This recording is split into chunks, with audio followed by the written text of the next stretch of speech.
The year is 1858. The place, Texas. A land of vast open spaces where the horizon stretches endlessly, and the sun scorches the earth with an unforgiving intensity. This is a time and place where the echoes of freedom are drowned out by the clanking of chains and the cries of the oppressed. Django, a man robbed of his freedom, trudges across the unforgiving terrain. Each step he takes is a testament to his resilience, yet also a reminder of his captivity.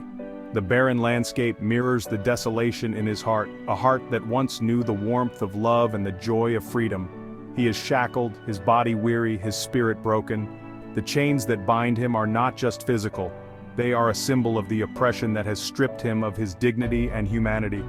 Every movement is a struggle, every breath a laborious task. Like countless others, he is subjected to the cruelty of slavery. Men, women, and children all bound by the same fate, their lives reduced to mere commodities. The overseer's whips crack through the air, a constant reminder of their subjugation. The searing sun beats down on his back, relentless and unyielding. It saps the strength from his body, leaving him parched and exhausted. The heat is a constant torment, adding to the already unbearable burden he carries. Every muscle aches with exhaustion. His legs feel like lead, his back ached from the weight of the chains, yet he pushes forward, driven by a flicker of hope that refuses to be extinguished. Django and his fellow slaves are being moved to a new plantation. The journey is long and arduous, a grueling march that tests the limits of their endurance.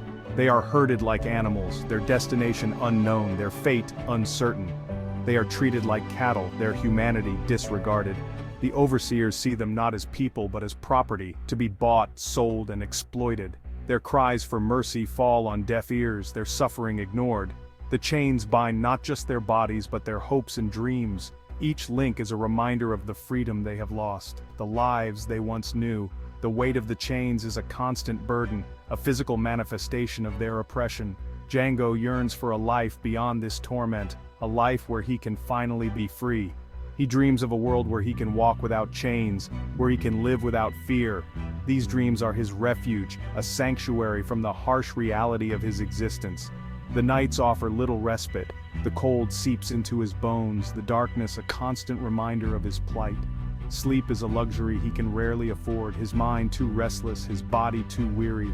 The slaves huddle together for warmth, their whispered stories a feeble attempt to hold on to hope. They share tales of their past lives, of loved ones left behind, of dreams that seem ever more distant. These moments of camaraderie are fleeting, but they offer a brief respite from their suffering.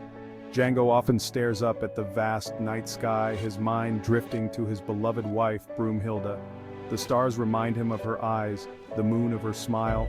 In the quiet of the night, he allows himself to remember, to hope, to dream. He clings to the memory of her, a beacon of light in his dark world. Her image is etched in his mind, a source of strength and solace. He recalls her laughter, her touch, the way she made him feel alive. He vows to reunite with her no matter the cost. This vow is his lifeline, his reason to endure. It fuels his determination, his resolve to survive. For Django, the hope of freedom is not just a dream, it is a promise, a destiny he is determined to fulfill. A strange sight emerges from the darkness. The night is thick with an eerie silence, broken only by the occasional rustle of leaves and the distant hoot of an owl. The forest path, shrouded in shadows, seems to stretch endlessly into the unknown. It is a wagon, unlike any other, illuminated by a flickering lantern attached to its side. The light dances on the wooden panels, casting long, wavering shadows that give the vehicle an almost ghostly appearance. The creaking of the wheels adds to the mysterious ambiance, as if the wagon itself has stories to tell. The driver, a peculiar man named Dr. King Schultz, is a German bounty hunter. His attire, reminiscent of the 19th century, is both practical and refined, hinting at a man who values both form and function. His eyes, sharp and calculating, scan the surroundings with a practiced ease. He is a man of contradictions, refined yet deadly, with a sharp wit and an even sharper aim. Schultz's demeanor is calm and composed, but there is an underlying intensity that suggests he is not a man to be trifled with. His rifle, always within reach, is a testament to his readiness for any situation.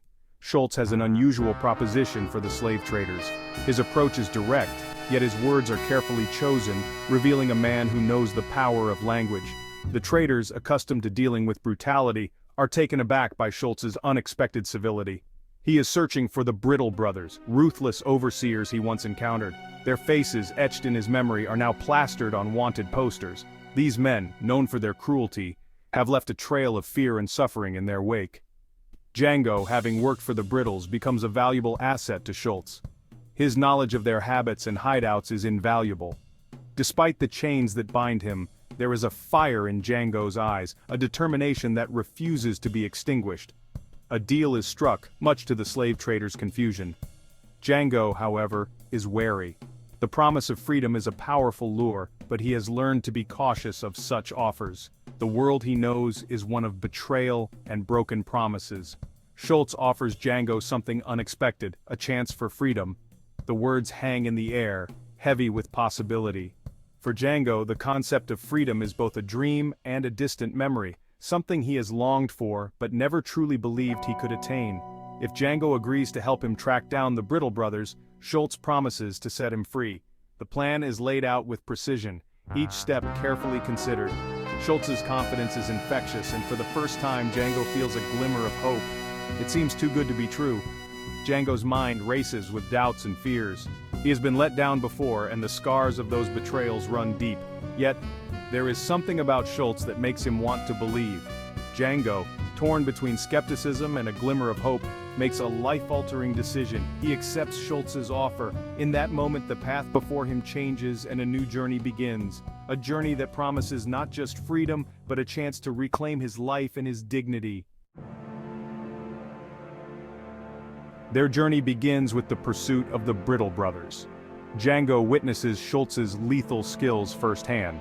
Schultz dispatches the brothers with a swiftness that leaves Django both shocked and impressed.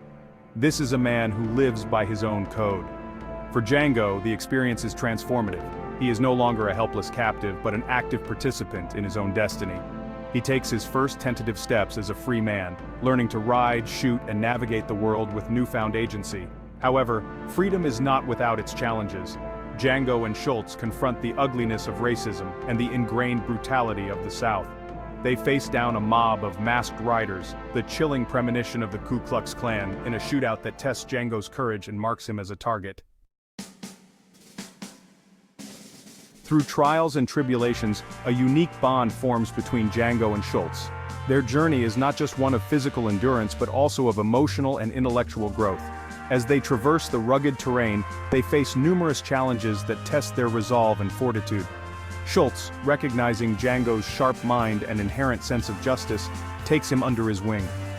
He sees in Django a potential that goes beyond mere survival.